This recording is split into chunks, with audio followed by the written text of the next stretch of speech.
Salut David. Salut Anto, comment ça va? Ça va très bien et toi? Ouais, ça va super. Salut Alan. Salut les gars. Aujourd'hui on reçoit Alan, on est super content de l'avoir sur le podcast. Eh oui, Alan qui est conseiller en gestion de patrimoine. Il va nous présenter pas mal de choses qui sont passées en 2025 et également nous faire un retour. Qu'est-ce que la différence entre un conseiller du patrimoine et un banquier et un assureur également? On va parler de tout ça. Parce qu'Alan il est indépendant. Hein, il est indépendant, ouais. Yes. Il est à son compte Alan. Alan, vous me mettez la pression dès le début. Ça rigole pas. Première question Alan. Première question, ouais. Café ou verre d'eau? Toujours verre d'eau. Toujours verre d'eau? Toujours verre Que de d'eau. l'eau. J'ai pas passé la team café, mais pourtant ça ferait du bien le T'as matin. resté au chocolat chaud?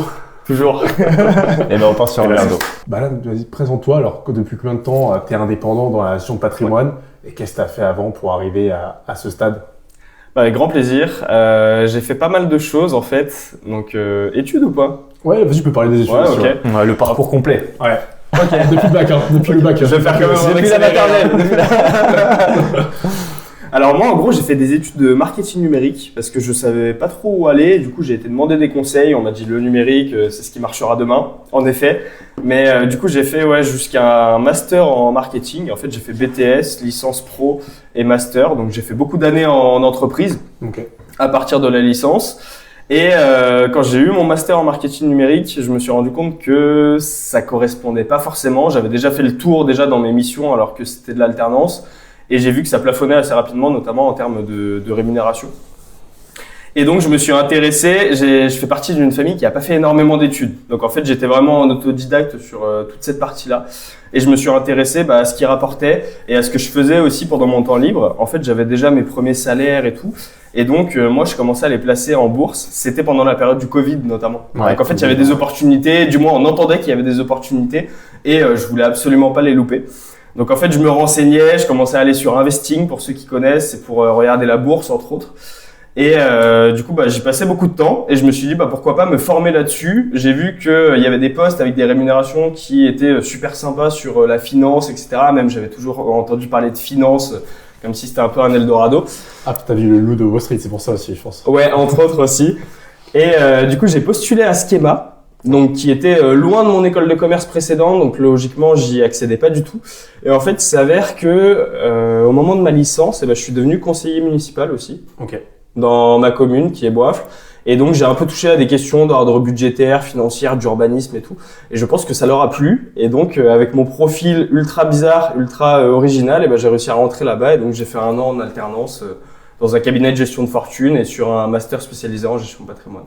Ok. Et du coup, après j'ai fait à peine 6 mois en CDI, j'ai coupé et j'ai lancé ma boîte. Donc c'était en mars 2024. Ouais, Ah oui, mars ok. 2024. Donc ouais, ça fait à peu près, on va Donc, ça dire commence quasiment à faire 2 ans. Ouais, ça commence à faire un petit moment. Et pourquoi à côté- t'as décidé de... Ouais, excuse-moi, vas-y. Je voulais dire à côté, tu faisais... Et à côté de ça, du coup, je donne des cours maintenant en école de commerce et en école d'ingénieur. Ok. Ouais, donc t'as un peu la double casquette indépendant sur ton activité de CGP et puis en même temps coach. Mais je suis full CGP, c'est 95% Ok. de mon activité comme tu donnes? Les cours, c'est pour le pôle entrepreneuriat dans les écoles où je vais. Et en fait, du coup, c'est des cours sur l'entrepreneuriat, mais ça peut être sur la finance, ça peut être sur la croissance. Donc, c'est sur tout l'environnement startup. Et donc, Ok. c'est trop bien aussi, je m'y retrouve à fond. C'est super intéressant. Et pourquoi t'as décidé au bout de 6 mois de quitter ton CDI pour lancer ton activité?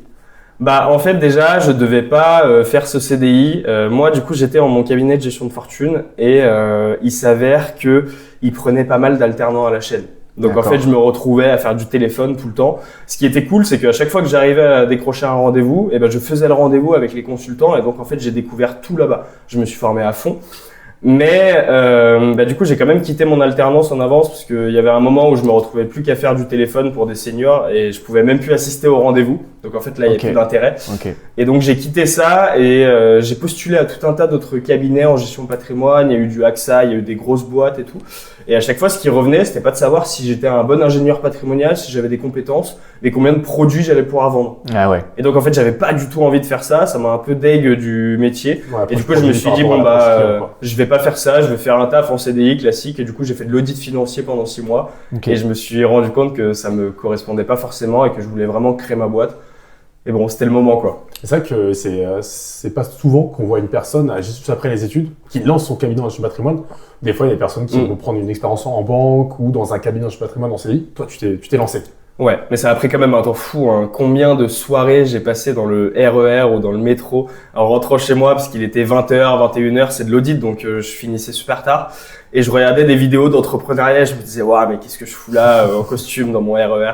Ouais. Et du coup, ouais, ça a été un long moment, mais au final, j'ai pris la décision, la meilleure décision de ma vie pour le moment. Ça me fait penser à ce qu'on parle souvent, là, le rat qui tourne. La rat race. La rat race.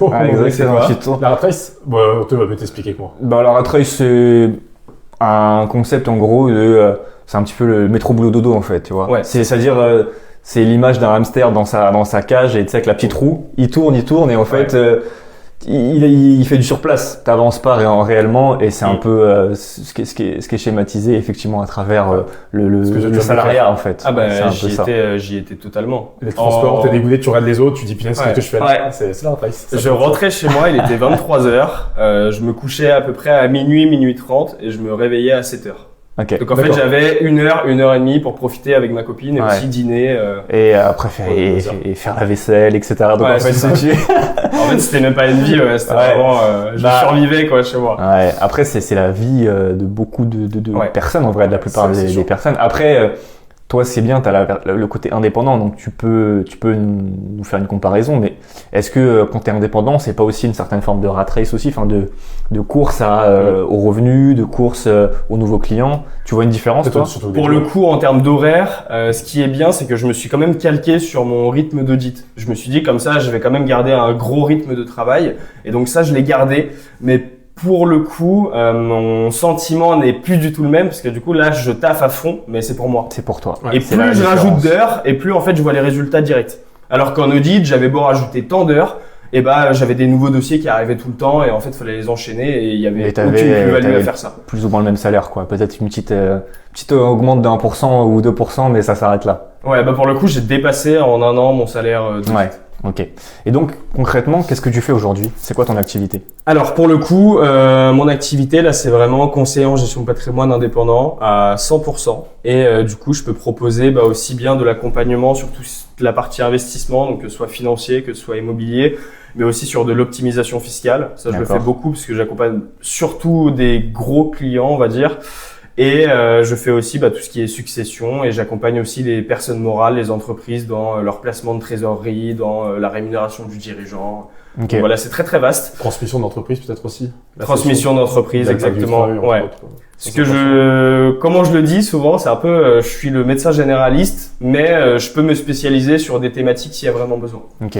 Et pour que ce soit parlant, est-ce que tu peux nous donner un exemple d'un client que tu as accompagné dernièrement? Comment ça se matérialise concrètement? Oui. En fait, le client, il arrive. Donc, il vient de lui-même ou c'est moi qui le démarche pour n'importe quelle raison. On fait un premier rendez-vous. Le premier rendez-vous, c'est toujours le même. Il n'y a aucune différenciation. C'est un audit patrimonial. Donc, ça veut dire quoi? Ça veut dire que moi, je présente déjà le cabinet en 5 minutes au client. Comme ça, il a toutes les composantes, comment on se rémunère, comment on travaille, les services qu'on a. Et ensuite, on fait un audit patrimonial. Donc, c'est moi, en fait, qui lui pose des questions pendant environ 50 minutes. Okay. Et donc, en fait, je déroule un audit patrimonial. Donc, lui, il le voit pas, mais moi, je l'ai. Et du coup, je lui pose des questions. Je m'intéresse vraiment sincèrement à sa vie. Donc, c'est pas simplement, vous avez combien sur vos comptes? Mais c'est ok, vous avez tant sur des comptes, pourquoi faire? Vous aimez les voyages, vous faites du paddle le week-end. En fait, c'est vraiment tout comprendre du client de A à Z, mais surtout ce qu'il dit pas. Pour en fait, dans un second rendez-vous, grâce à cet audit patrimonial, moi je fais toute mon analyse et tout, et dans le second rendez-vous, je lui propose des recommandations et une stratégie qui va être pertinente par rapport à son profil. À ses projets aussi, à ses besoins, surtout à son aversion au risque. Ses objectifs, c'est l'élément le plus important de l'audit patrimonial. Et il y a énormément de CGP pour toi qui passent à côté, qui restent vraiment sur la partie financière. Mais c'est vraiment ses objectifs, parce que c'est ça qui fait sens pour lui en fait. Pourquoi il va investir? Pourquoi il va bloquer de l'argent? C'est à chaque fois, c'est les composantes principales. Ouais, t'as une approche où tu vas prendre en fait entre guillemets ce que nous appelons les 4P, donc tu vas refaire en fait sa situation professionnelle, sa situation personnelle, patrimoniale, matrimoniale aussi, projet objectif, c'est un peu similaire. Peut-être une approche budget également, parler budget avec lui, donc tu vas prendre ses revenus, tu vas prendre ses charges, donc que ce soit ses charges immobilières, ses charges fiscales, et après pour justement décompresser tout ça, et pour ensuite dans un second rendez-vous, là, tu vas faire ce qu'on appelle le diagnostic. Ouais, c'est ça. C'est ça, exactement. C'est en fait diagnostic et recommandation. Ok. Et après, du coup, troisième rendez-vous, c'est souvent on répond à les questions et on peut aller un peu plus dans les détails des solutions. Parce que je vais pas, si par exemple je parle d'une SCPI, je vais pas dire le nom de la SCPI. Je reste très vague dans ce second rendez-vous et dans le troisième rendez-vous, là on rentre dans les détails. Et souvent le quatrième rendez-vous, il est dédié à la mise en place en fait des solutions et du début de l'accompagnement. Ok, tes rendez-vous, c'est des rendez-vous en physique, chez le client, comment ça se passe? Moi, je fais énormément de stratégies à distance. D'accord. Pourquoi? Parce qu'aujourd'hui, ça me permet. Je vous parlais de gros clients au début, et en fait ça me permet de les accompagner ou qui sont en France. J'ai des clients qui bougent beaucoup parce qu'ils ont un taf très prenant, qui sont dispo qu'à 20h, qu'à 21h, et du coup je les accompagne.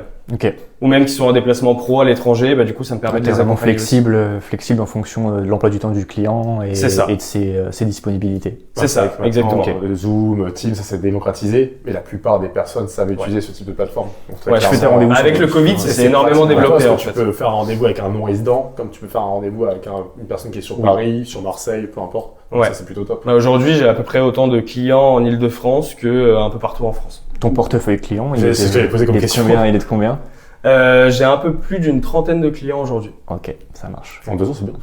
Et en termes de croissance, est-ce que c'est exponentiel ou est-ce que ça a été linéaire? Comment ça s'est Pour le coup, c'est assez exponentiel. Okay. Ouais. Au début, c'est toujours le plus compliqué, c'est les premiers clients qui te font confiance. Et ensuite, en fait, la gestion de patrimoine, ce qui est bien, c'est que ça s'enchaîne assez rapidement parce que tes premiers clients contents, en fait, font des petits, ils te recommandent à plusieurs, qui te recommandent à plusieurs, qui te recommandent à plusieurs, etc. Et en fait, du coup, ça croît assez vite, mais par contre, il faut faire attention parce qu'il y a quand même un plafond de verre quand on est CGP. Vous avez déjà dû en parler, je pense, mais on peut pas accompagner plus de 150 clients. Sinon, en fait, l'accompagnement devient moins qualitatif. Donc, en fait, il faut quand même être assez sélectif sur qui on accompagne. Et en parlant de ça, au niveau des interlocuteurs, donc toi, tu es conseiller en gestion de patrimoine indépendant. Est-ce que tu peux nous rappeler quelles sont les autres personnes qui peuvent accompagner dans la gestion de patrimoine des Français, en plus des CGP? Oui. En fait, si tu prends la définition stricte de l'autorité des marchés financiers, je suis pas indépendant. Indépendant, ça veut dire que tu te rémunères uniquement sous forme d'honoraires. Ça veut dire que tu n'as aucun partenariat, que tu travailles avec aucun assureur ou autre. Moi, je travaille avec des assureurs, avec des partenaires, mais que j'ai choisi moi-même. Okay. Donc en fait, c'est une sorte d'indépendance, mais vu qu'il y a quand même des intérêts économiques qui sont liés avec les assureurs ou les partenaires, tu peux pas être dicté indépendant au sens strict. Et du coup, j'ai perdu ta question. Je suis désolé. Les différents interlocuteurs que tu peux avoir dans la gestion de patrimoine. Par exemple, là, je veux faire un rendez-vous. J'ai des problématiques pour patrimoine. Qui je vais voir? Ou qui je peux voir?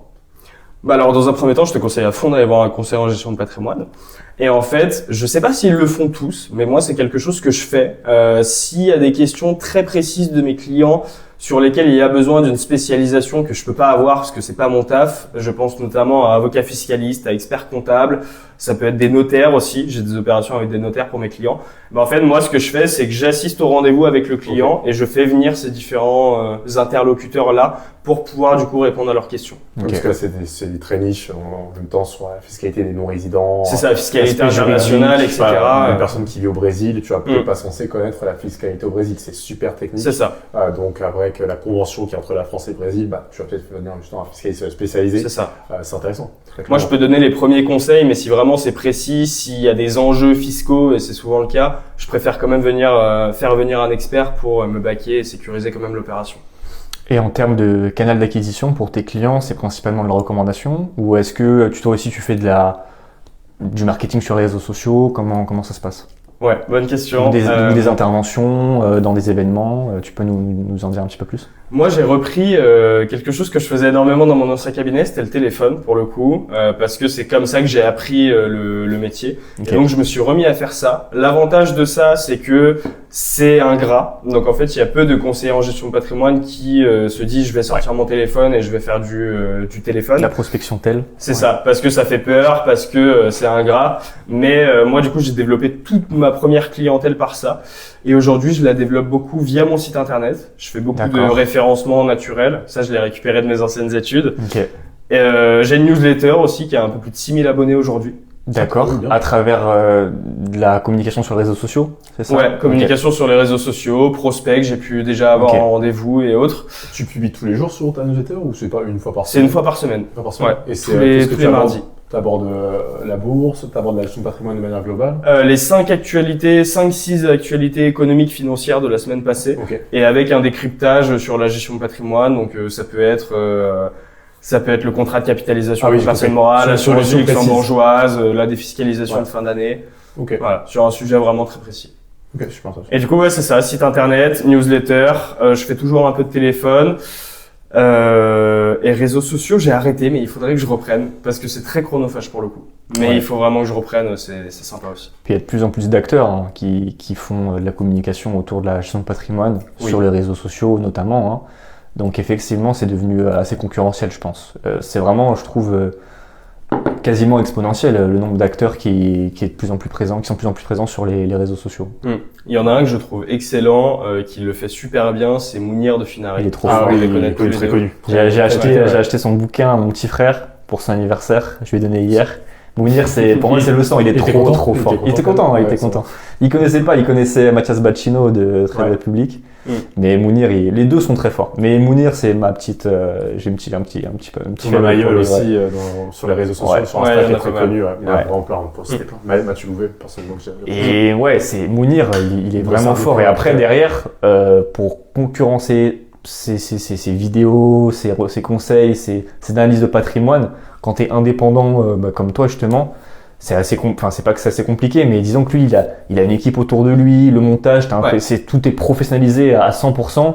Donc derrière toi vraiment faut que tu joues sur une autre carte pour pouvoir te démarquer aussi. Ça va plus être peut-être le conseil plus personnalisé ou ce genre de choses. En plus il invite des personnes qui sont assez célèbres mine de rien dans le monde de la finance.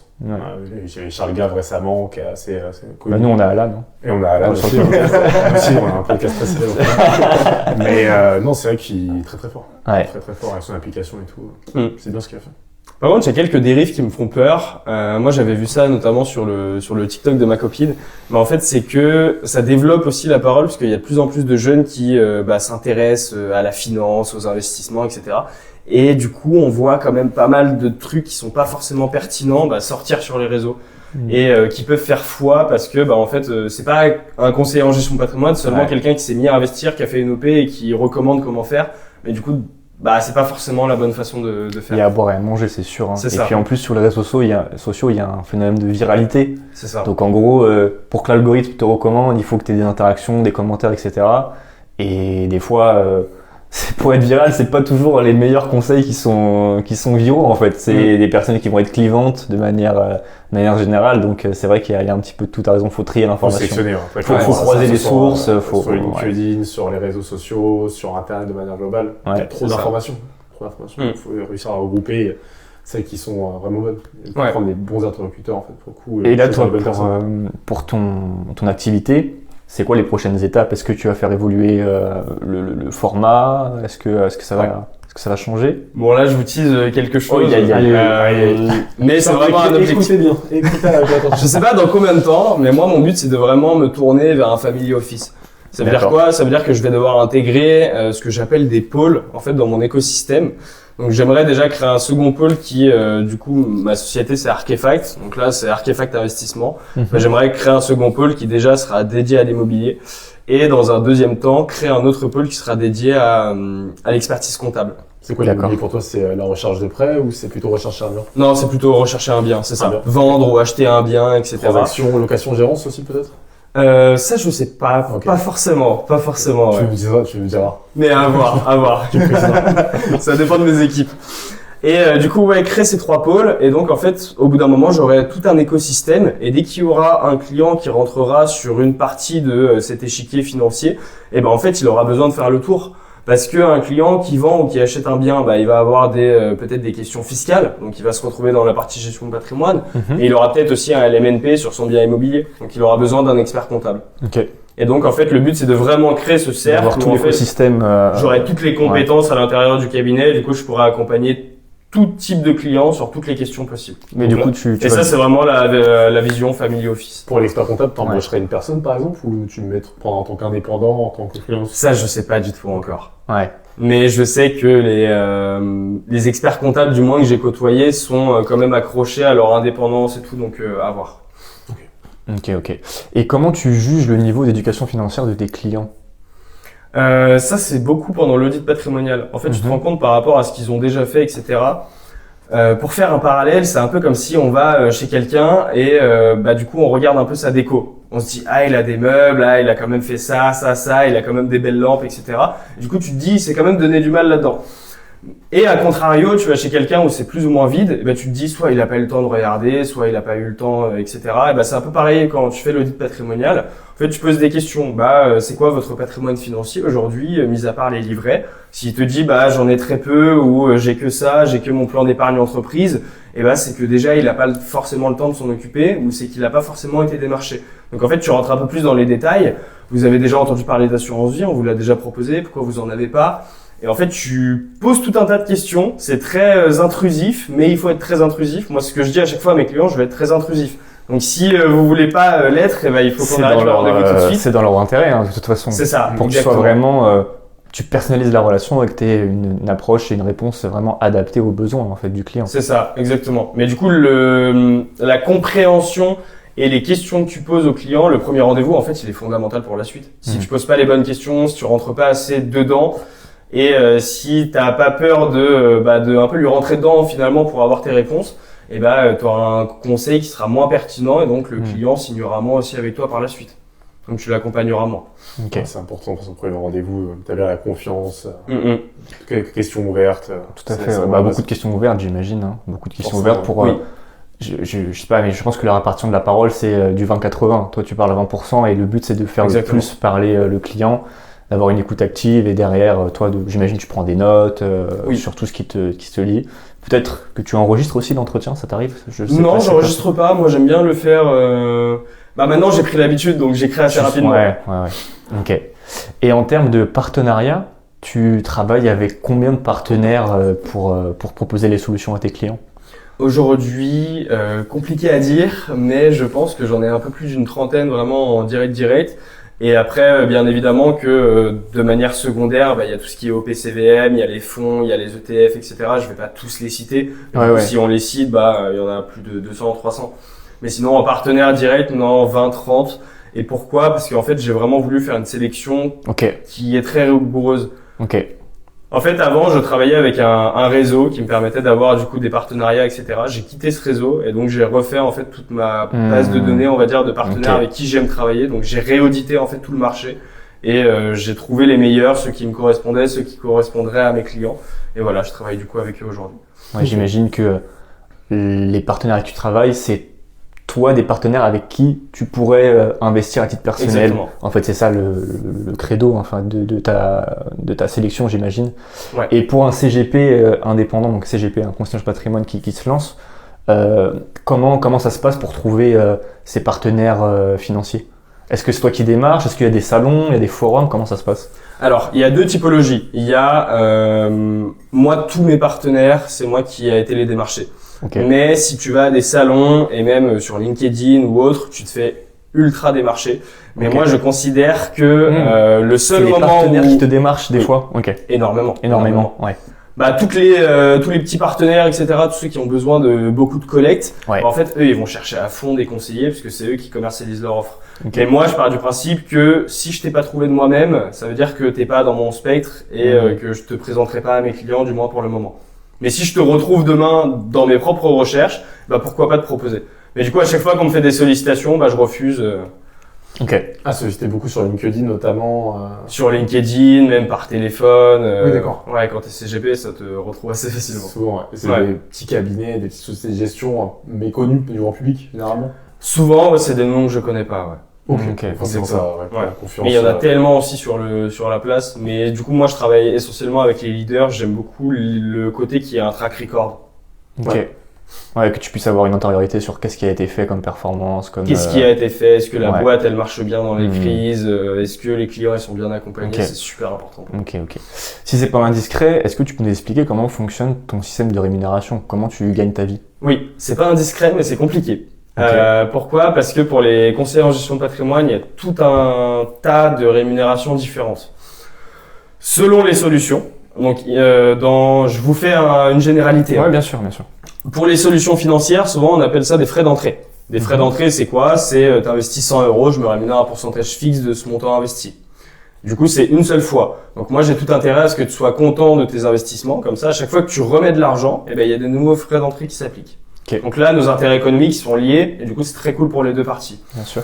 Sur d'autres solutions, type SCPI, les SCPI en fait ont déjà des frais d'entrée qui sont propres à leur maison de gestion. Et donc en fait moi, pour pas avoir de double facturation pour mes clients, je me rémunère un pourcentage de leur pourcentage. Okay. Donc en fait, je coûte aucun coût supplémentaire au client, mais par contre, il a bien évidemment tout mon conseil, mon suivi, etc. Je suis ses investissements en continu. Et après, sur les produits financiers notamment, il y a ce qu'on appelle des frais de gestion. Les frais de gestion, pour la grande majorité, ils sont pour les assureurs ou pour les sociétés de gestion, mais ils t'en rétrocèdent quand même une petite partie.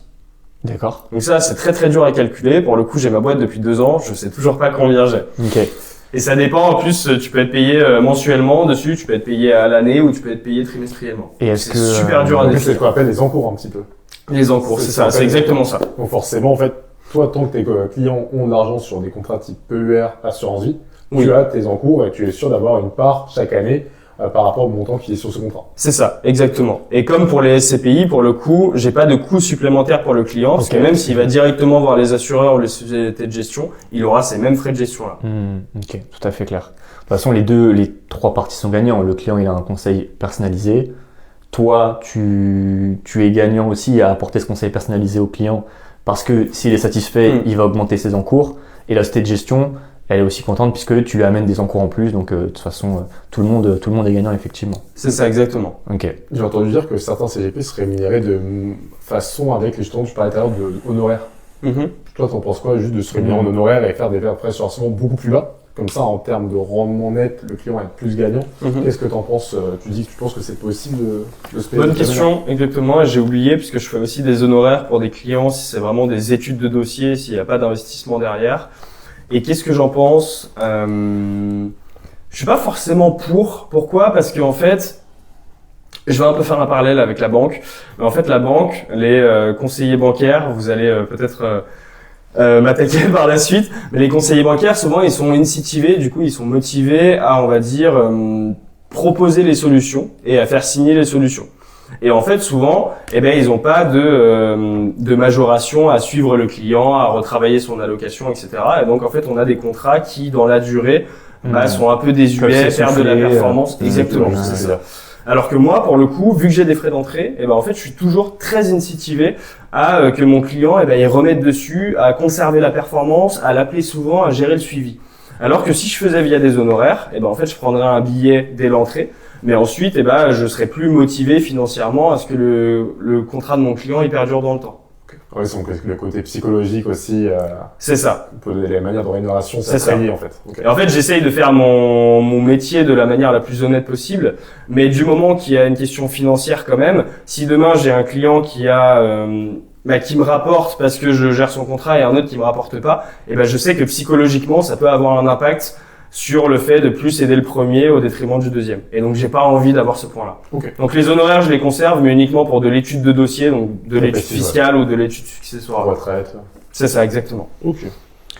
Est-ce qu'avec tes clients, lors de tes rendez-vous, soit de découverte, soit au fur et à mesure de la relation, tu leur fais un état des lieux, de l'éducation sur tout ce qui va être actualité économique, géopolitique, expliquer pourquoi telle zone géographique performe plus qu'une autre à un moment donné de l'année? Oui, ça je le fais. Je sais que tous les conseillers en gestion de patrimoine le font pas. Pour moi, je trouve ça super important. Et pourquoi? Parce que ça me sert aussi dans mon activité. En fait, je vous ai dit que second rendez-vous, je faisais les recommandations aux clients. Les recommandations, c'est pas je te conseille par exemple d'investir sur une assurance vie, c'est je te conseille d'investir sur une assurance vie pour telle raison, parce qu'il y a ça comme fiscalité, parce qu'il y a cet avantage-là. En fait, au moment où mes clients investissent sur des solutions que je leur ai recommandées, ils ont autant de connaissances, quasiment autant de connaissances que moi sur cette solution-là. Okay. Ça, c'est super important pour moi. Donc, je fais beaucoup de pédagogie sur ce point-là. Et ça me permet quoi? Ça me permet que le client, il comprenne en âme et conscience sur quoi il investit. Donc, ça me fait très peu de relations clients derrière à devoir expliquer, etc. parce qu'il a très bien compris au début. Et à côté de ça, ça me permet aussi que si demain, il y a un crash sur les marchés financiers ou autre, ou s'il a une action qui surperforme, il va pas m'appeler pour comprendre pourquoi, parce qu'en fait, il aura déjà compris. Ok. Est-ce que tu fais donc, en fait, je fais beaucoup de pédagogie au fur et à mesure aussi, et j'ai ma newsletter toutes les semaines pour mes clients. Il y a la newsletter, t'as raison, ça te permet d'informer des actualités. Est-ce qu'à la fin des rendez-vous, tu fais un compte rendu que tu envoies au client pour expliquer pourquoi on a choisi telle solution plutôt qu'une autre? Je fais pas de compte rendu écrit, mais je fais un compte rendu oral, exactement. Et en fait, non, je te dis une bêtise parce que dans le rapport d'adéquation que tu dois faire signer au client avant toute mise en place, en fait, tu es obligé d'expliquer pourquoi tu as fait ça. D'accord. Donc en fait, lui, il reçoit et il est obligé de signer avant même d'avancer. Il comprend les risques notamment. C'est ça, exactement. Et oui, profil de risque, de toute façon, je suis obligé de le faire à chaque fois. Vérification légale, bien entendu. C'est ça. On peut parler aussi précisément des thématiques de la gestion de patrimoine. On a parlé un peu d'immobilier tout à l'heure. Qu'est-ce que tu penses sur le rapport entre les Français et l'immobilier? Est-ce que c'est quelque chose que toi tu recommandes? Et est-ce que, les Français, je crois, si je ne me trompe pas, c'est 60% de propriétaires. Donc, est-ce que tu irais plutôt sur de l'immobilier physique pour tes clients ou ce qu'on appelle la fameuse pierre papier, notamment les SCPI? Alors, là, il y a deux équipes. Moi, je suis un peu partisan des deux. À titre personnel, les SCPI me font énormément de l'œil. Pour autant, je profite des effets de levier de l'immobilier physique. Donc, en fait, ça dépend de la typologie de client. Moi, vu que j'accompagne beaucoup de gros clients de manière générale, ils ont peu de temps à dédier à de l'immobilier physique, que ce soit à la recherche du bien, que ce soit à la gestion, que ce soit aux impayés, aux factures, etc. Et donc, en fait, la pierre papier est largement plus intéressante pour eux. Il y avait une stat aussi, je ne sais pas si vous l'avez ou pas, qui était que la rentabilité moyenne des biens immobiliers en France, c'était environ 3%. Après fiscalité, Après fiscalité, c'est ça, exactement. Et donc, en fait, c'est très très peu. Tu prends une bonne SCPI. Moi, je travaille avec très peu de SCPI parce qu'il faut être sélectif là-dessus. Ça s'est vu notamment pendant le Covid. Mais je travaille avec des SCPI qui sont à plus de 5% en net. Ouais, parce que notamment avec la fiscalité. C'est ça. Fiscalité internationale, fiscalité européenne, entre autres. Et donc, en fait, tu as quelque chose qui te demande aucune gestion, sur lequel tu investis. Tu peux revendre au départ ou la globalité selon tes projets. C'est souvent plus liquide selon les SCPI que tu choisis que de l'immobilier physique. Et tu as un rendement en fait qui intervient tous les mois en fait dans ton compte courant. Donc pour la majorité des opérations et des clients, je suis plus fan de la pierre papier que de l'immobilier physique. Ok. Et pour toi, comment tu sélectionnes une bonne SCPI? Qu'est-ce qu'une bonne SCPI pour toi, pour tes clients? Track record, c'est ce dont je vous parlais tout à l'heure. C'est vraiment l'historique de la SCPI. Il y a ça s'est énormément vu en fait. Il y a eu une belle croissance des SCPI avant Covid. Je crois que ça part à peu près de 2016 où il y a vraiment eu une énorme croissance des SCPI, c'était présenté en masse. Et en fait, en 2020, pendant le Covid, il y a énormément de SCPI qui en fait avaient des très mauvais fondements et se sont écroulés. Vous en connaissez sûrement pas mal. Il y a du Sofidy, il y en a plein d'autres, Épargne Pierre, etc. Et donc en fait, il y a quelques SCPI qui à ce moment-là ont tiré leur épingle du jeu ou du moins ont montré leur résilience. Et c'est celle avec qui je travaille beaucoup aujourd'hui. Je vais citer Quorum pour citer la plus grosse avec qui je travaille. Elle, j'ai vraiment une confiance qui est très forte envers cette SCPI parce qu'elle existe depuis un peu plus de 12 ans. C'est les leaders, je pense, sur le marché. C'est les leaders, c'est ça exactement. C'est les leaders. Et je travaille aussi avec des SCPI plus jeunes qui ont été créés après Covid, mais qui du coup sont des fonds de portefeuille, on va dire, qui en fait sont des lignes un peu plus risquées en fait de mon allocation SCPI que je peux faire à des clients. Peut-être pour avoir une rémunération un peu plus intéressante, mais en même temps pas prendre un risque trop important. Diversification toujours. En cas de problème. C'est ça, exactement. Okay. Parce que pourquoi en fait on peut rappeler pourquoi ils ont fait faillite ces SCPI? Parce que qu'est-ce qui se passe en 2020? Il y a beaucoup de télétravail, il y a beaucoup de SCPI en France qui sont de bureaux, donc forcément les gens allaient moins au bureau, donc c'était vide. Et aussi il y a eu la montée des taux d'intérêt juste après vers 2022. Et forcément, ces deux raisons ont fait exploser certaines SCPI, notamment les SCPI qui dataient des années 90-2000, qui paraissaient solides. Maintenant, en fait, il y a le fameux taux d'occupation financier qui est parfois inférieur à 90%. Généralement, c'est ce qu'on dit que les SCPI, si elle a moins de 90%, dis-moi si je me trompe, mais c'est largement ça. On peut considérer qu'elle est moins bonne, en tout cas, qu'il faut faire attention. Attention. Mais oui, du coup, exactement, c'est à peu près ça. De toute façon, il y a des indicateurs un peu phares. Il y a l'historique de performance qui est à regarder. Il y a aussi la valeur de reconstitution de la part. Ça doit vous parler. C'est combien vaut réellement la part. Et donc ça, dans les bonnes SCPI, ça doit toujours être supérieur à la valeur d'acquisition de la part. Donc ça, c'est déjà un bon indicateur. Et il y a aussi le nombre de parts en retrait, pardon. Ça, c'est super important parce qu'en fait, une SCPI, ça marche comment? Il y a toujours un acheteur. Et cet acheteur-là, du coup, il va racheter les parts à un vendeur. Et donc, en fait, s'il y a très peu d'acheteurs, mais qu'il y a beaucoup de vendeurs, il y a aucune vente qui se font. Et donc en fait, il faut vraiment que les SCPI soient dynamiques pour qu'en fait il y ait ce roulement qui se fasse toujours et que du coup quand on ait envie de sortir, on sort très très vite. Et moi, les SCPI que je propose à mes clients, s'ils ont envie de sortir en 2 semaines, ils récupèrent leur capital de manière générale. C'est la liquidité, ouais. C'est ça. C'est ça qu'il y a des SCPI parfois. Faut attendre 3 mois pour pouvoir vendre. Ah, il y en a, c'est même pire que ça. Ouais. En fait, c'est toujours un problème d'offre et de demande. S'il n'y a pas de demande, malheureusement, on peut pas vendre en fait. Exactement. Puis ça fait baisser la valeur de la part forcément. J'ai vu sur le SCPI le TRI, le taux de rendement interne. C'est, il me semble, le taux de rémunération de la SCPI plus la prise de valeur de la part en elle-même qui va être important effectivement à juger. Et donc ça, les SCPI, effectivement, je trouve que ça se redémocratise de plus en plus. Il y avait eu un gros down entre guillemets justement pendant les années Covid, mais c'est de plus en plus plébiscité, je trouve, les SCPI, notamment pour l'aspect pas sécurité, mais ce que je veux dire, l'aspect non gestion, contrairement à l'immobilier physique, tout simplement. C'est la société. Après, il y a d'autres solutions aussi qu'on n'a pas évoquées, les OPCI, où là, en fait, il y aura des bailleurs immobilières qui vont rentrer également dedans, en plus des immobiliers. Il y a des clubs deals. Je sais pas si ça tu préconises parfois des clients, les clubs deals immobiliers. J'en ai, mais ça reste quand même très niche parce que c'est très risqué aussi. Il faut faire attention aux opérations qu'on fait. Pour le présenter rapidement, c'est comme du private equity, sauf que c'est pour de l'immobilier. Ça veut dire quoi? Ça veut dire que ton capital, il est vraiment rattaché à la réussite d'une opération immobilière. Souvent, c'est une opération où ils achètent un bien, ils le réhabilitent et ils le revendent, tout simplement.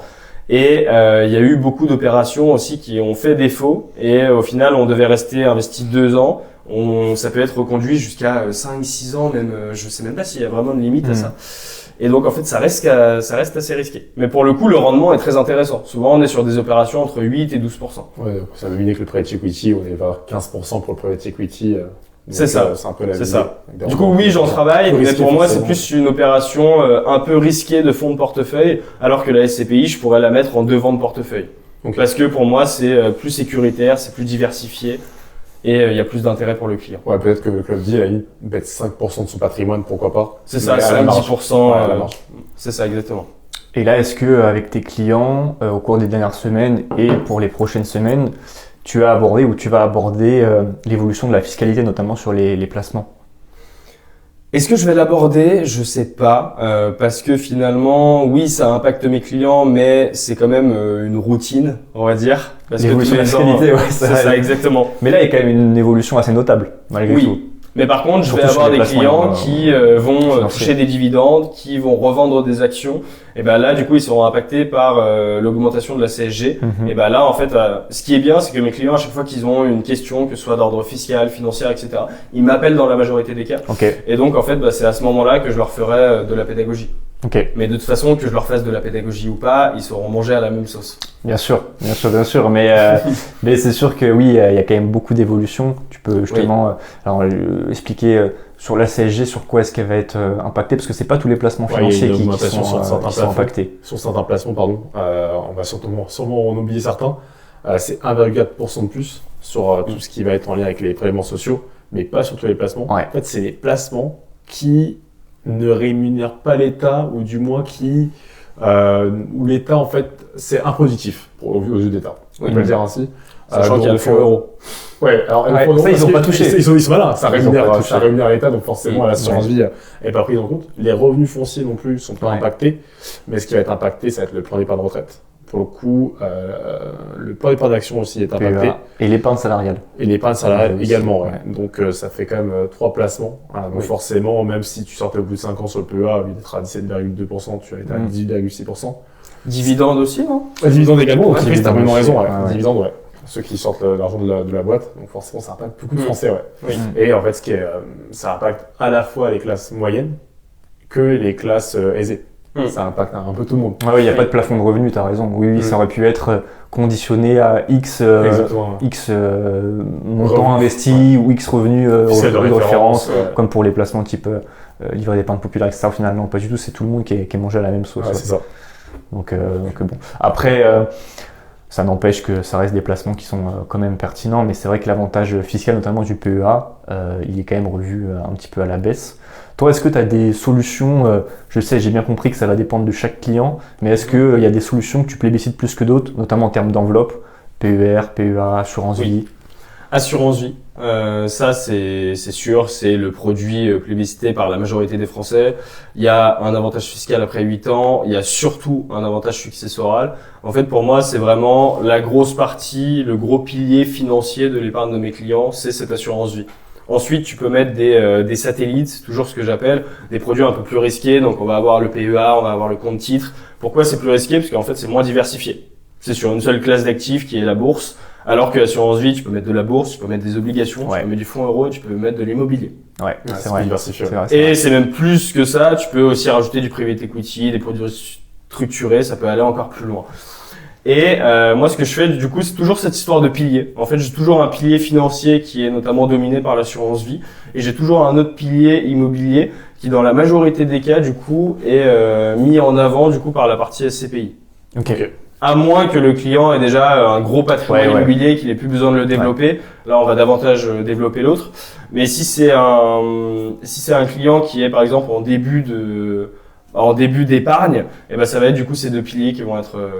C'est la base en France. Oui. Très clairement, je crois qu'il y a 30 millions de Français, à peu près, qui ont une assurance vie. Peut-être un peu plus même. Ouais, certainement. Tout le monde connaît l'assurance vie en France. Ouais, c'est vraiment c'est pas comme le livret A, quoi. Le livret A, tout le monde le connaît. Bah, en termes d'encours, oui, ça dépasse forcément le livret A parce qu'il n'y a pas de plafond, mais les Français ont plus de livret A que d'assurance vie, mais t'as raison, en termes d'encours, le plafond est plus gros. C'est fou. Ça se compte en centaines de milliards les encours sur assurance vie, je pense. En plus, le livret A rémunère moins, donc il y a des collègues du livret A vers l'assurance vie. Là, d'ailleurs, on est le 2 février, on a eu la petite baisse sur le livret. À 1,5%. Mais là, ça rémunère plus rien. C'est vraiment l'épargne de sécurité. Ouais. Tu mets tes 3 à 6 mois de revenus. Si tu peux mettre, si les personnes éligibles au livret d'épargne populaire, c'est un petit peu mieux, ça va être 2,5%. 2,5 je crois. 2,5. Bon, mais bon, c'est vrai qu'un fonds euro aujourd'hui rémunère plus. Déjà. Donc au niveau de la pyramide du patrimoine, je sais pas ce que tu en penses, mais déjà, rien que d'aller en fonds euro, c'est mieux très clairement que le livret. Oui, historiquement, de toute façon, le fonds euro fait mieux que le livret. En plus, ouais. Et toi, quel est ton point de vue sur gestion active versus gestion passive, notamment par exemple dans les fonds que tu vas mettre dans tes produits type assurance vie ou PER? Est-ce que tu vas plutôt sur de la gestion passive type ETF ou plutôt sur de la gestion active sur des OPC ou alors des produits structurés? Quel est ton point de vue là-dessus? Alors moi je fais un peu des deux. Pourquoi? Parce que déjà quand je regarde les lignes que je mets aux clients, je regarde toujours les performances nettes de frais. Et donc, je reprends à peu près mon même schéma d'analyse que pour les SCPI. Je regarde le track record, je regarde la performance, je regarde les frais, et tous les frais, que ce soit les frais de gestion, que ce soit les frais d'entrée du fonds, etc. Et il s'avère que dans une bonne majorité des cas, la gestion active est quand même plus performante. Net de frais, est quand même plus performante, net de frais et plus résiliente. D'accord. Pourquoi? Je ne saurais pas vous le dire, ça dépend aussi des choix des fonds, peut-être qu'ils ont des meilleures actions, peut-être qu'ils sont plus sélectifs sur certaines typologies, alors que les ETF, pour le coup, ça bouge pas, c'est toujours la même ligne. Et donc, quand ça se prend un coup, ça se prend un gros coup, mais ça monte aussi très bien.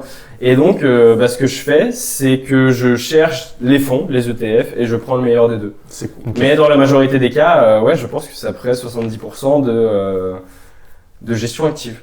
D'accord. Parce que en fait, la gestion active, ça va te servir de choisir des thématiques précises. Il y a des thématiques précises que tu conseilles à tes clients? Même pas forcément, mais si par exemple je prends un fonds, je veux être sur la bourse américaine, et je vais regarder du coup les ETF qui sont sur la bourse américaine, je vais regarder les fonds actifs. Si moi il faut savoir que tous mes produits sont en architecture ouverte, donc j'ai accès à la quasi-majorité des fonds au niveau monde, et du coup je peux mettre les meilleurs fonds. Et il y a des très bons fonds qui superforment quand même la gestion passive. Parce que c'est vrai que c'est intéressant, tu as parlé de frais. Un ETF, c'est quoi? Ça va être 0,35. Ouais, j'allais dire 0,35. C'est ça, 0,10, 0,3. De frais. Alors qu'un fonds de gestion active, on monte parfois à 2%. Voire plus. Et même comme ça, la plupart du temps, c'est même comme ça. C'est ça. C'est ça. Ce qui est intéressant de faire, pour ceux qui s'y connaissent le plus, c'est on prend le code ISIN et on va sur Internet, notamment sur Quantalis, et en fait, on a la performance nette de frais. Et on a aussi tous les frais, etc. Ça permet de voir et de comparer tous les fonds. Moi, c'est ce que je fais. Et en termes de produits structurés, est-ce que c'est des solutions que tu plébiscites à tes clients? C'est des solutions que je propose à mes clients, mais pour lesquelles je fais quand même attention. Pourquoi? Parce que les produits structurés, c'est cool parce qu'on peut avoir du capital garanti, on peut avoir des barrières de protection, etc. Mais il y a quand même un rendement qui est assez démesuré par rapport au risque qu'on prend. Okay. Et donc, en fait, il faut se demander pourquoi il y a une performance qui est énorme alors qu'il y a un risque qui est très minime. Et c'est qu'il y a quelqu'un qui a investi des fonds sur d'autres classes d'actifs et ces classes d'actifs, elles peuvent aussi perdre de la valeur. Donc en fait, je fais attention à tout ça. C'est un produit que j'aime bien, mais pour le coup, j'y fais quand même très attention. Ok. Je ne le mets pas forcément à tous les clients. Ça dépend s'il y a beaucoup d'encours, etc. En diversification toujours. En diversification toujours. Avec Franto, c'est marrant, on a un débat parce que lui, c'est pas un grand fan des fonds structurés pour le coup, par rapport à moi, où je trouve que ça rassure les clients, mais de rien, je pense qu'en France, on a des clients, par rapport à l'éducation financière aussi, qui sont plutôt prudents. Enfin, je le vois avec mes clients à titre perso. C'est vraiment, à chaque fois que je fais des profils risques, c'est prudent, équilibré, et c'est assez rarement dynamique au final. Oui. Donc j'ai beaucoup de personnes prudentes.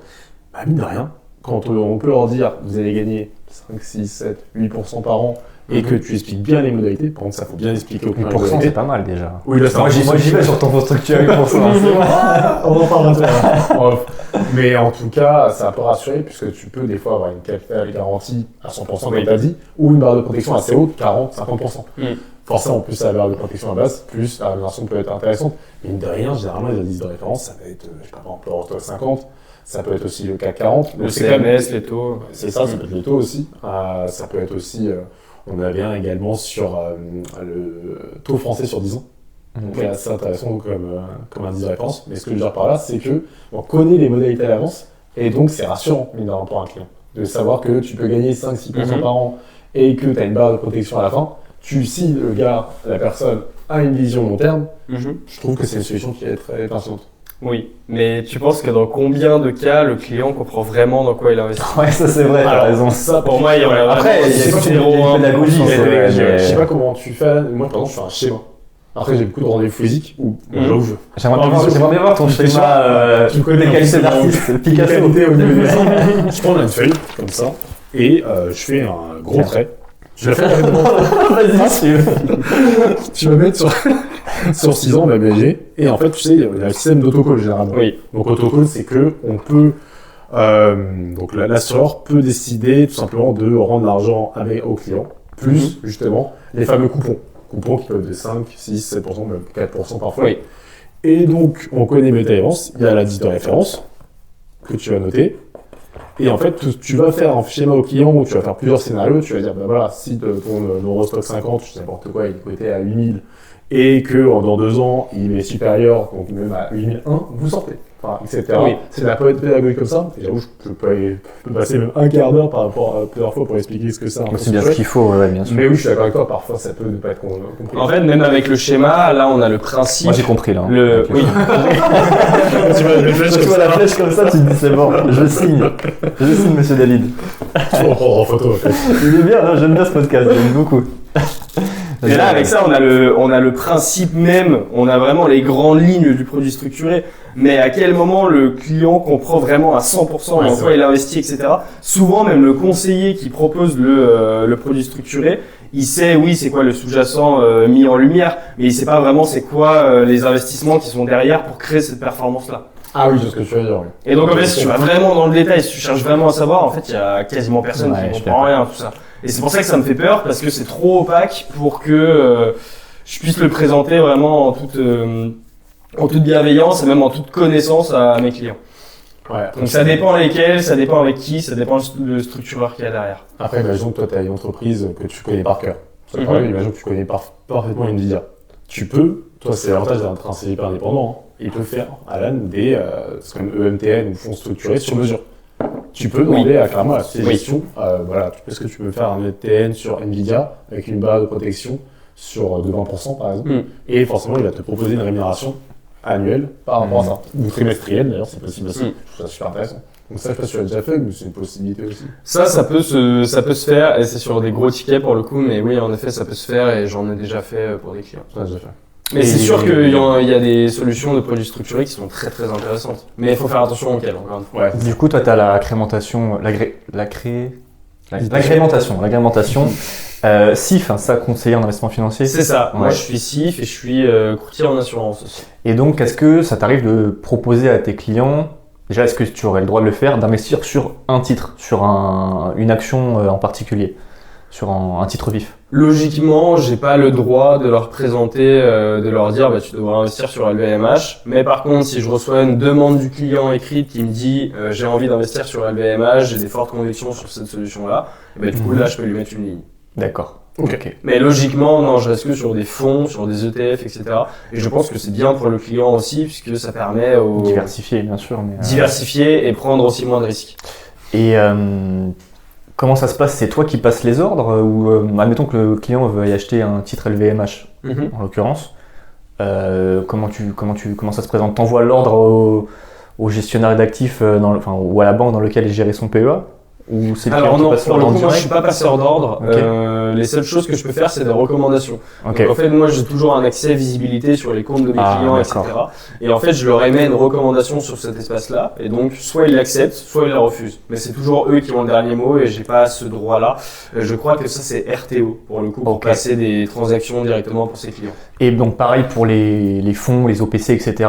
Une fois que le client a accepté la recommandation, t'envoies une demande au gestionnaire d'actifs qui lui passe l'ordre? En fait, une fois que le client il a accepté la recommandation, ça passe directement dans les systèmes et ça s'envoie direct. Ah d'accord, ok. Donc c'est pas le client qui passe l'ordre. C'est le conseiller qui crée l'ordre et c'est le client qui le valide ou non. Ah d'accord, ok, ça marche. Oui, je vois tout à fait.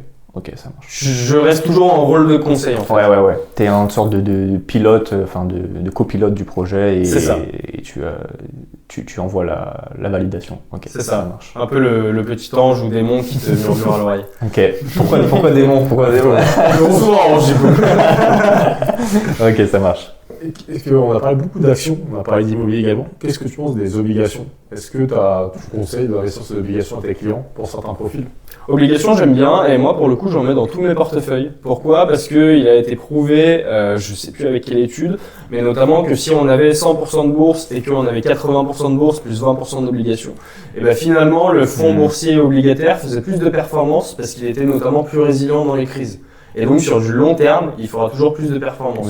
Et à côté de ça, des obligations, c'est ultra sécurisé par rapport à la bourse. Donc ça permet aussi d'avoir un matelas de sécurité en cas de crise. Et donc moi, je mets toujours des obligations. Par contre, ce que je fais plus, c'est que je mets plus de fonds immobiliers dans mes allocations, d'assurance vie ou même de financier de manière générale. Quitte à faire de l'immobilier, je le mets en direct, mais dans les fonds, etc., souvent ça a très peu de performance, c'est bourré de frais. Et donc moi je fais énormément de bourses, d'obligations et un peu de fonds euros pour sécuriser, pour rester opportuniste. Parce que c'est vrai que l'immobilier, on l'a pas dit, mais tu peux mettre dans l'enveloppe de l'assurance vie. Oui, c'est vrai. Et donc oui, surtout en ce moment, parce que tu sais, il y a eu une baisse des taux de la Banque centrale européenne en 2025. Ça devrait continuer aussi en 2026. Aux États-Unis, pareil, on parle d'une certaine baisse de taux qui devrait aller entre 0,5 et 1%, très certainement en 2026. Forcément, les obligations doivent revoir de la performance. Donc, moi perso, je suis pas trop en taux, mais c'est ce que je recommande aussi à mes clients et toi aussi, j'ai l'impression. Donc c'est une très très bonne solution, je suis d'accord. Moi j'aime beaucoup, c'est une partie un peu safe, qui est plus safe notamment que la bourse, mais qui est quand même plus performant que le fonds euro. Et donc c'est le juste équilibre entre les deux. Et à côté de ça, les obligations, j'adore le principe même. En fait, il y a une entreprise ou il y a un État qui a envie de se financer, il émet de la dette, il le rembourse sous un horizon défini, avec un rendement défini. Moi, j'adore ce principe-là. Et à côté de ça, en plus, ça reste ultra diversifié, c'est vraiment une bonne enveloppe de portefeuille. Et moi, ce que je mets dans un contrat assez équilibré, c'est environ 30% d'obligations. Et du coup, des fonds obligataires, d'accord? Des fonds obligataires. Des obligations directement. Oui. C'est toujours des fonds obligataires de façon. PER, l'assurance vie, c'est ça. Diversifié. Après, ça devient un peu technique, mais avec les ajouts de notation. Donc après, tu peux mettre ce qu'on appelle de investment grade. Mon accent anglais. Il était bon en plus. C'était bon, là, je vois. Et de high yield aussi. High yield aussi. En fonction de la typologie du client, c'est très, très intéressant comme solution. Et est-ce que tes clients te parlent d'investissement en crypto-actifs? Ça va. Pour le coup, je m'en sors assez bien. Ils m'en parlent pas énormément. Ouais. Je pense que, je sais pas s'il y a eu beaucoup de... Je pense qu'il y a eu un développement de la communication sur ces sujets-là parce que la majorité des clients se sont rendus compte, oui, ça fait énormément de performance, mais il y a aussi un risque qui est assez immense et on s'en rend compte parce qu'en fait, il y a des fluctuations qui sont assez dingues sur tout ça. Et donc, je pense que mes clients ont envie de s'en prémunir aussi. Okay. Ou peut-être j'ai de la chance et j'ai des bons clients qui ont un peu plus de pédagogie financière ou qui ont envie de prendre peut-être un peu moins de risques. Et je trouve que c'est plus les jeunes qui ont un intérêt marqué pour les cryptoactifs que pour D'ailleurs, par rapport à ça, pour les autres. L'avatar, on va revenir sur les cryptos, mais l'avatar type de ton client, c'est quel type de client? En âge, en CSP, en revenu, c'est quoi un client moyen, entre guillemets, chez toi? Oui, moi c'est entre 40 et 60 ans, donc c'est quand même une belle tranche, et à chaque fois c'est responsable, directeur d'exploitation ou des choses comme ça. C'est des assez gros postes du coup de fin de carrière. Et donc il y a des sujets notamment liés à la retraite, toujours à la fiscalité, à la succession aussi qui arrive. Et c'est là en fait que pour un conseiller en gestion de patrimoine, souvent tu t'amuses le plus parce que en fait tu touches un peu à toutes les problématiques. C'est ça qui est cool. Tu as peut-être aussi beaucoup de personnes qui ont leur entreprise, des dirigeants? Oui aussi. Donc des dirigeants qui ont une entreprise, donc est-ce qu'on va créer une holding derrière, comment ils se rémunèrent, est-ce qu'il est sous le meilleur statut juridique. Il y a beaucoup de libéraux aussi, les libéraux notamment dans la santé, ils sont très peu éduqués et accompagnés en fait sur ces questions-là. D'accord, ok. Et toi à titre personnel alors au niveau des cryptos, est-ce que tu y touches un petit peu? Est-ce que c'est un placement qui te fait peur? Est-ce que c'est un placement qui t'excite? Moi j'aime bien pour le coup. J'ai investi une partie de mon épargne avec très peu de peur. Mais pourquoi très peu de peur? Parce que j'investis vraiment à long terme. En fait je crois beaucoup en l'image et en la vision des cryptoactifs sur le long terme. Notamment la libéralisation de tout cet espace financier. Du coup il y aura beaucoup moins d'intermédiaires, donc beaucoup moins de frais, ça va aller beaucoup plus vite. Ça j'y crois énormément dans toute cette logique-là. Et donc sur le long terme je suis assez confiant sur la dynamique des cryptos. Okay. Mais après, encore une fois, je reste quand même assez méfiant. Ça doit être, grand maximum, 15% de mon patrimoine. Là, est-ce que tu dirais que le cycle actuel est terminé ou est-ce que tu penses que 2026, ça va être un rebond pour les cryptos parce que là, ça a quand même pas mal chuté, encore plus ces derniers jours? Ce qui est bien ou pas bien, c'est que je m'en fiche un peu finalement. Je suis vraiment investisseur long terme sur ça, donc moi, ça a un peu d'impact sur mon portefeuille. Quand je vois que ça baisse, tant mieux. C'est un moment d'achat pour moi. Mais du coup, est-ce que ça va remonter? Ça, j'en ai aucune idée. J'imagine bien que t'en as aucune idée, mais si tu devais nous donner un petit...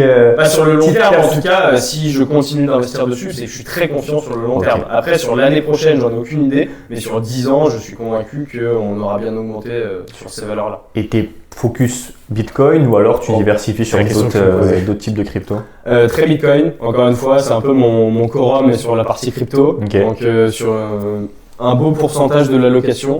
Et à côté de ça, j'ai aussi du DCA, de l'investissement programmé sur des plus petites lignes, mais qui restent quand même dans le top des cryptos. Top du coin market cap. C'est ça. Je reste sur ce que je comprends et ce sur quoi je peux investir sans me dire tu prends un risque démesuré. Sinon, autant aller au casino, c'est plus rapide. Ouais, c'est clair. Tout sur le rouge. Et j'imagine que tu as des clients qui ont dû te parler d'investissement sur l'or ces derniers mois. Oui. Ok. Est-ce que c'est quelque chose sur lesquels tu les as accompagnés ou alors tu leur as... Enfin, comment tu as réagi quand ils t'ont proposé d'investir sur l'or? Alors moi, en fait, que tu l'avais peut-être déjà intégré dans tes propositions, mais... Je l'avais déjà intégré. J'ai fait un choix qui était, notamment quand j'ai lancé mon cabinet, qui était assez opportuniste, c'était d'investir sur l'or, sur les matières premières. Donc ça, c'est des lignes qui ont tout explosé chez mes clients, donc c'était un bon point. Et du coup, c'est vrai que je continue à le rajouter. Pourquoi? Parce qu'en fait, c'est une ligne de diversification. Quand je vous parlais de bourse, d'obligations, de fonds euros, et dans la bourse, on peut comprendre tout ce qui est or, matières premières, etc. Et donc, ça fait de la diversification davantage pour mes clients. Et donc, en fait, je remettais déjà à peu près dans toutes mes allocations financières, je mettais à chaque fois un peu d'or. Ce qu'on remarque quand même depuis plusieurs années, je dirais, depuis en vrai les années Covid, c'est qu'il y a une volatilité qui est quand même assez importante, mais peu importe les marchés, que ce soit sur les actions, Covid, ça perd 30% voire plus, après 3 mois plus tard, ça reprend 50%, là, dès que Trump il fait une annonce, ça perd 10%, ça reprend 10%, la semaine dernière, il y a eu des entreprises américaines qui ont publié leurs résultats, même françaises d'ailleurs aussi, mais Microsoft qui perd 12%, enfin c'est des volatilités, des variations assez conséquentes. LVMH donc LVMH qui a perdu 8%, j'ai pris une petite giclée là sur LVMH. Mais donc ce qu'on peut dire, c'est peu importe sur quoi vous investissez, déjà il faut toujours investir dans quelque chose qu'on comprend quand même. Et surtout si on va sur des investissements, on va dire dynamiques, comme des actions en direct, comme de la crypto. On voit aussi même l'or, parce que l'or ce week-end, il y a eu une belle correction. On a vu ça ce matin. L'argent, etc. $4 à l'once. Ouais. Donc il faut 5400 il n'y a pas si longtemps. Donc ouais, très clairement, je pense que je vais dire diversification. Ouais, ce que dit Alan, effectivement, c'est que, et je suis d'accord avec lui, il faut être diversifié et il faut comprendre ce sur quoi on investit. Et il faut être au fait que l'investissement, ça comporte des risques, c'est un peu bateau, mais des risques de perte en capital. Donc faut l'avoir en tête. Et c'est bien aussi de s'informer. C'est vrai que je trouve qu'il y a quand même de plus en plus, on en parlait au début, de démocratisation de l'éducation financière. Il y a quand même beaucoup d'intervenants maintenant. Après, comme tu disais, il faut faire le tri, mais il y a beaucoup de podcasts. Donc c'est bien quand même de plus en plus de personnes s'intéressent à ça. Notamment pour les jeunes en plus. Pour les jeunes, exactement. J'ai vu qu'il y avait une collecte record sur les ETF l'année dernière, notamment chez les jeunes. Donc, en France et dans toute l'Europe d'ailleurs. Ouais, je pense. En France et dans toute l'Europe. Donc la prochaine étape, c'est d'avoir des cours d'éducation financière au collège ou au lycée. Ça on va voir si ça se met en place. Je suis pas sûr. Pour qu'ils puissent parler d'impôts, fiches de paye, comment c'est composé, ce genre de choses. C'est vrai qu'on nous lâche du lycée, on connaît pas tout ça. En fait. On nous apprend pas tout ça. Il y a les parents, certains parents qui peuvent apprendre à leurs enfants, mais sinon c'est pas évident. Mais c'est vrai que, qu'est-ce que tu en penses de la démocratisation, et toi aussi d'ailleurs Anto, qu'est-ce que vous pensez de la démocratisation de la gestion de patrimoine? C'est vrai que c'était mon sujet de master avec mon ami Léo, à site d'info, et je trouve que c'est un sacré sujet, et aujourd'hui, je trouve qu'on a un petit peu avancé par rapport à 2020, avec des nouvelles plateformes notamment qui nous permettent de prendre des fractionnements d'actions. Donc ça c'est top parce qu'il y a des actions parfois qui valent, je sais n'importe quoi, avec 300 €, 400 €. Donc forcément, je pense aux jeunes étudiants qui sont en alternance, qui gagnent 1 000 € par mois, c'est pas évident de lâcher 500 € comme ça. Et désormais, il peut faire le fameux DCA, donc des investissements progressifs, des investissements mensuels, où il peut mettre 20 € par mois. Donc ça c'est top, et qu'est-ce que tu en penses? Est-ce que tu vois qu'il y a vraiment une démocratisation qui a été mise en place ces derniers temps? Énormément. Moi j'accompagne finalement peu de jeunes. Pourquoi? Parce qu'en fait les jeunes, de plus en plus, ils se forment eux-mêmes, et ils investissent eux-mêmes, ils ont envie de le faire via eux-mêmes, de tout comprendre, etc. Donc ça c'est très bien, parce que c'est facilité, mais d'un côté, ils sont aussi livrés à eux-mêmes. Donc ça peut aller dans le bon sens comme dans le mauvais. Et c'est bien d'avoir souvent un expert aussi qui te back sur certains sujets. Par exemple, tu as un souci de santé, et tu vas voir ton médecin. Tu peux demander à ChatGPT, tu peux avoir tes premiers constats, etc., diagnostics via ChatGPT, mais finalement c'est le médecin qui pourra le mieux t'aider à faire tout ça. Ça pourrait pareil sur la gestion de patrimoine. Sauf que sur la gestion de patrimoine, même sur l'investissement de manière générale, les personnes ont un peu moins conscience de cette importance qui est d'être conseillé, d'être accompagné, parce qu'ils l'ont jamais été, parce que leurs parents leur ont pas forcément indiqué. Et donc oui, c'est bien, mais du coup à faire avec attention, parce qu'il y a énormément aussi de beaux parleurs dans tout ce qui est présenté sur les réseaux. Si tu écoutes les solutions, que ce soit les PEA, etc., c'est toujours viens chez moi, j'ai le meilleur PEA, viens chez moi, j'ai toujours l'assurance vie, etc. Et donc en fait le discours il est assez compliqué finalement de bien le comprendre et d'avancer avec clarté dans tout ça. Donc c'est super cool parce que ça s'est démocratisé, parce que tout le monde y a accès, mais il faut quand même faire attention et faire énormément de recherches avant d'investir dans quoi que ce soit. Ouais, c'est vrai que t'en parlais, je pense qu'il y a une multitude d'acteurs. Je sais pas si t'as les chiffres en tête, mais moi je pense qu'il y a de plus en plus de personnes qui sont mises dans la gestion de patrimoine aussi. Et donc, ça peut faire peur, à mon avis, certains investisseurs, ou dire est-ce que je peux faire confiance à la personne? Oui. Que ce soit le banquier, que ce soit le CGP, le CGP indépendant, et vice-versa, l'assureur. Et je pense que les Français ont des doutes, en fait. Donc après, il faut qu'ils trouvent leur personne de confiance, très clairement. Mais ça, on peut en parler. Mais moi, quand je suis arrivé dans le taf du conseil en gestion de patrimoine, et aujourd'hui j'ai de la chance, c'est que j'ai pas mal de beaux clients, etc. Pourquoi? Parce qu'en fait ils ont déjà rencontré des conseillers en gestion de patrimoine qui étaient seulement là pour leur vendre une ou deux solutions, parce que ils avaient que ça dans le cabinet. Et en fait moi ce qui est bien, c'est que vu que je vais dans l'ingénierie patrimoniale, vu que je vais plus loin, etc., ça fait vraiment distinguo. Et en fait je me retrouve plus sur la même offre. Mais si on est totalement transparent, aujourd'hui la majorité du monde de la gestion de patrimoine, pour moi et de ce que j'ai vu, c'est quand même une majorité de vendeurs de produits. Et donc il faut quand même, t'as raison, il faut faire ultra attention avec qui on s'engage et avec qui on voit. Mais de toute façon, tu te rends compte très vite pendant les premiers rendez-vous. Si tu vois que t'as seulement une recommandation ou deux, parce que y a que ça sur le site internet de la marque, c'est qu'il propose que ça. C'est qu'il n'est pas du tout indépendant et c'est qu'il n'a pas du tout un service 360. Ouais. Donc faire bien attention si vous allez voir un professionnel, dans tous les cas. puisque il y a un peu de tout. C'est ça. Mais du coup, c'est dur d'avoir confiance, en effet, et c'est dur de savoir quand est-ce que tu vas rencontrer ou pas un bon acteur. Est-ce que tu as des clients qui t'ont fait part d'expériences négatives qu'ils avaient eues chez des concurrents ou d'autres acteurs financiers? Bien sûr. Là, il y a une semaine ou deux, je rencontre une personne pour la première fois. Ouais. Elle me dit oui, alors moi je viens vous voir parce que j'ai une chambre dans un EHPAD, une chambre dans une résidence senior et une chambre étudiante. Okay. C'est mon ancien conseiller bancaire, non pas bancaire, mon ancien conseiller en gestion de patrimoine, pardon, qui m'a conseillé tout ça. Aujourd'hui, j'ai plus aucune nouvelle de ce gars-là et je sais 3 biens qui ont perdu de la valeur, je sais pas ce qui se passe, je touche plus le loyer depuis 30 ans, est-ce que vous pouvez m'aider? Bah non, malheureusement. En fait, tu t'es fait avoir par ton conseiller en gestion de patrimoine. Parce que ça, oui, dans la majorité des cas, c'est des mauvaises opérations. Dans la majorité des cas, ça perd de la valeur. Et les loyers, c'est comme le reste. Ça perd de la valeur. Et c'est des opérations, c'est un enfer pour les revendre. Tu mets 6 mois, tu mets 1 an, tu mets 2 ans. En fait, ça dépend. Et avec une cote dévalorisée à fond. C'est les fameux LMNP gérés. Donc, les réseaux de service. C'est ça, c'est ça exactement. C'est intéressant comme ça sur le papier. Tout dépend des clients. Je pense pour certains clients, ça peut être super intéressant si ils comptent pas vendre, notamment. Ouais. Si tu comptes pas vendre et que tu fais confiance au bailleur, c'est trop intéressant puisque tu n'as pas ces esprits vacances locatives. Dans tous les cas, tu es sûr d'avoir tes loyers. Mensuellement, tu es sûr de les avoir. Bah, ça dépend, même pas. Parce que CPI, tu es sûr d'avoir tes loyers parce que s'il y a un locataire qui paye pas, tu en as 100 autres qui payent. Ta résidence étudiante ou autre, et tu as les mêmes soucis que dans un vrai LMNP, quoi. Alors ça dépend, après c'est peut-être le bailleur qui ne paierait pas dans ce cas, mais normalement vu que tu as un contrat avec le bailleur et pas avec l'étudiant en direct. Ah oui, il est censé être rémunéré comme un loyer.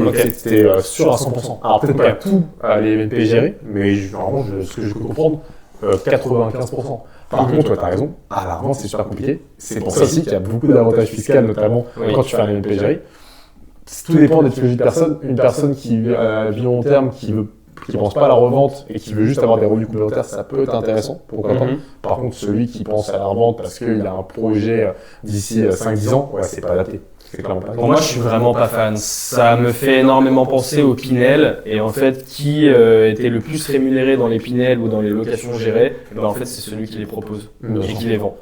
Le client, finalement, il fait pas une très belle opération en faisant ça. Il aurait mis sur son assurance vie, sur un fonds euro, il aurait eu plus de perf qu'avec ça. Donc, il y a des bons Pinel et il y a des mauvais Pinel, notamment à Nantes, puisque à Nantes, si j'ai des clients qui ont un Pinel là-bas, il y a notamment des prisons qui ont été construites à Nantes. Et donc, forcément, quand tu as un bien qui est juste en face de la prison, ça perd de la valeur. Donc là, forcément, c'est un mauvais Pinel. Donc, ce que je veux dire par là, c'est que tout est lié à l'emplacement, que ce soit pour le Pinel ou tous les biens immobiliers de manière globale. Clairement.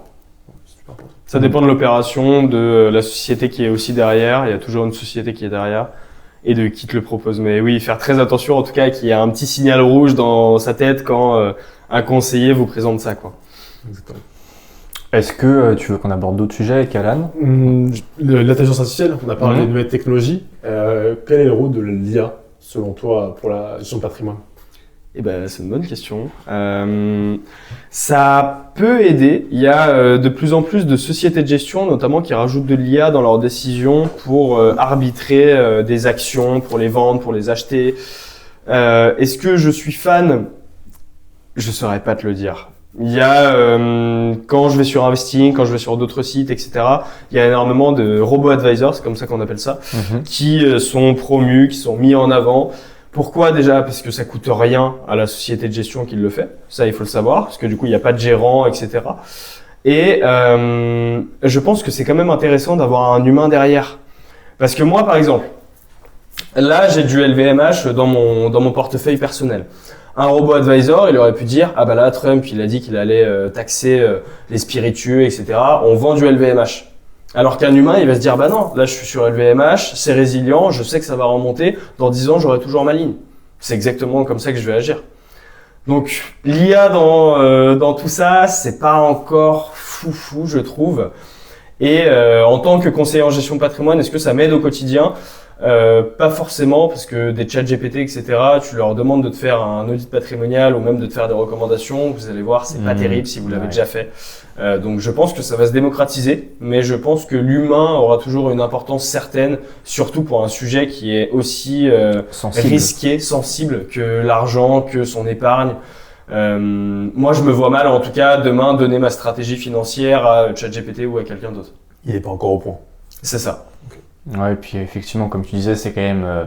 là, c'est pas une... oui, ChatGPT, dis-moi quel temps il fait. Là, c'est quand même des solutions sensibles. Tu confies X dizaines de milliers d'euros. Donc, ChatGPT, il peut peut-être te confirmer ou te donner davantage d'informations sur la solution que ton CGP t'a proposée ou que ton banquier t'a proposé. Mais effectivement, tout confier à l'IA, c'est peut-être encore un peu juste. Et peut-être que ça le sera d'ailleurs...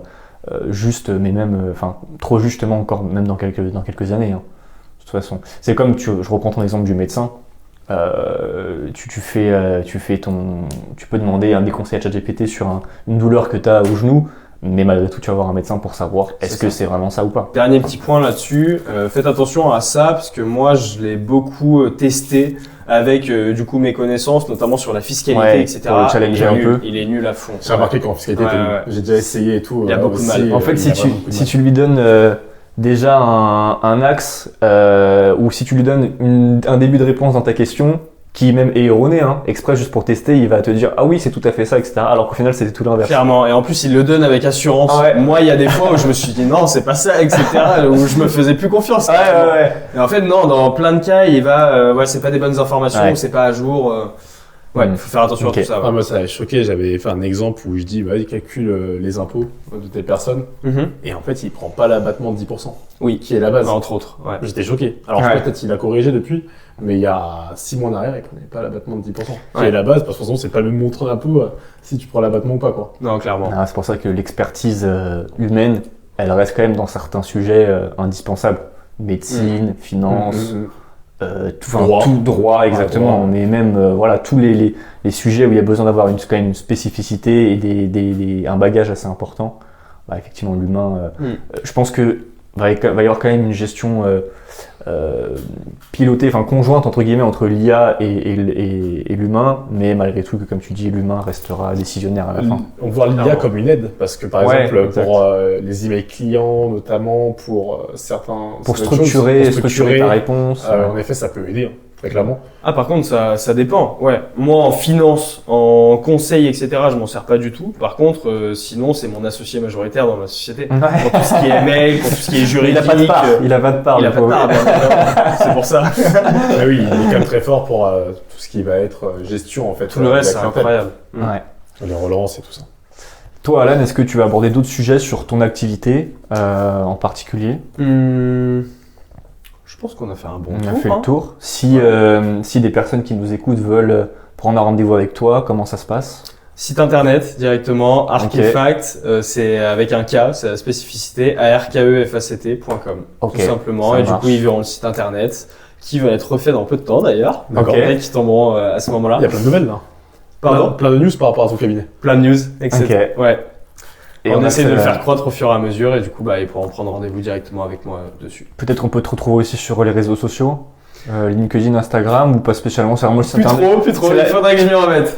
Le site internet c'est vraiment la pierre angulaire de ton activité. C'est ça exactement. De ton marketing en fait quoi. C'est ça exactement. Quand j'aurai peut-être plus de temps à l'avenir, je me remettrai sur les réseaux sociaux. Je l'avais tenté à l'époque, mais là je préfère vraiment me concentrer sur ce qui fait scale du coup Et puis en plus, tout à l'heure tu nous parlais que tes clients ils ont en moyenne entre 40 et 60 ans. La cible, aujourd'hui tout le monde est sur les réseaux, mais la cible TikTok, Instagram, etc. c'est pas vraiment adapté à ta cible. Aussi au sujet que tu abordes, c'est quand même des sujets assez pointus, etc. Donc c'est plus l'aspect newsletter, mail, échange téléphonique, site internet que l'aspect réseaux sociaux avec des réels où les personnes scrollent et tombent là-dessus par hasard. C'est peut-être pas ce qu'il y a de plus adapté, t'as raison aussi. Ça peut même avoir un impact contre-productif peut-être et décrédibiliser un petit peu ce que tu fais aussi. Exactement. Et tu sais que tu donnes un exemple qui est assez parlant. Pourquoi? Parce que vous connaissez l'agent sur Netflix. Ils vendent des biens immobiliers, etc. Et souvent, c'est des biens immobiliers à plusieurs millions. Et eux, ils ont dit, du coup, dans des podcasts, etc., que, en fait, ça leur servait énormément d'être sur TikTok et sur Insta. Pourquoi? Parce que c'est pas leurs clients finaux. Mais par contre, c'est les enfants des clients finaux. Et donc, ils en parlent, etc. Et donc, en fait, ils ont énormément de rendez-vous, de ventes, etc. via ces canaux-là. Ouais, donc tu vois, comme quoi au final, tu peux te mettre un frein au début, et puis si tu creuses le sujet, ça peut quand même, quand même être bénéfique à voir. C'est ça. Ok. On est tout bon? On est tout bon. Peut-être une ouverture sur le pire conseil patrimonial que tu n'as jamais entendu. Le pire conseil patrimonial, les EHPAD. Je pense que c'est un de mes pires conseils. C'est ça. Tout ce qui est MNP géré, mais vraiment en mode EHPAD. Ouais. Ça, je déteste, ça me fait peur. Ça me fait peur pour mes clients, ça me fait peur pour moi. Donc non, ça c'est quelque chose que je déconseille. Mais de manière générale, l'immobilier, je pense qu'il faut s'y intéresser à titre perso. Ok. Si on veut vraiment faire de l'immobilier, moi c'est ce que je fais à titre perso. Bah tu vas sur Le Bon Coin, tu te formes, tu vas sur YouTube, tu t'intéresses, et c'est que comme ça que tu trouveras un bien qui pourra s'autofinancer, qui sera vraiment rentable. Mais sinon l'immobilier comme ça, en fait même si moi je propose de l'immobilier à mes clients, ça veut dire quoi? Ça veut dire que moi vu que j'ai pas été chercher sur Le Bon Coin ou que j'ai pas trouvé des pépites pour mes clients, va y avoir un autre intermédiaire. Ça veut dire quoi? Ça veut dire que le client, il va devoir me payer moi, il va devoir payer cet intermédiaire, et souvent il y a encore un autre intermédiaire qui est un marchand de biens. Comment, avec une opération et autant d'intermédiaires comme ça, tu peux vraiment t'autofinancer? Tu peux pas le faire. Donc, moi, de toute façon, mon credo, c'est votre conseiller financier ou votre banquier, les solutions qu'il vous propose, est-ce qu'il les proposerait à sa famille ou est-ce qu'il le ferait pour lui-même? Si c'est pas le cas, c'est que il faut peut-être creuser davantage et que c'est peut-être pas la meilleure solution. Mais effectivement, ça, je trouve que c'est la bonne métrique pour juger est-ce que la solution qui a été proposée, elle est pertinente pour lui-même, enfin pour le banquier ou sa famille. Et moi, c'est vrai que souvent, lorsque j'ai des rendez-vous avec des clients, je leur dis, bah voilà, ça, c'est quelque chose que moi j'ai fait aussi, que j'ai mis en place. Ça me permet aussi de donner mon expérience personnelle, ou alors de dire, bah ça, c'est quelque chose que je pourrais conseiller à mes parents, à mes grands-parents, etc., ou à mes petits frères. Donc ça rassure effectivement et ça crédibilise aussi ton conseil. Bon après, il peut y avoir du bluff, il peut te dire oui qu'il recommande ça à sa mère alors que pas du tout. Mais au final, si la personne est honnête, ça se voit assez facilement. C'est clair. Donc très clairement. C'est rassurant. Merci d'avoir écouté. On mettra de toute façon le lien du site d'Alan en description. Et puis on vous dit à très vite pour un prochain épisode. À très bientôt. Merci David. Merci Alan. Salut.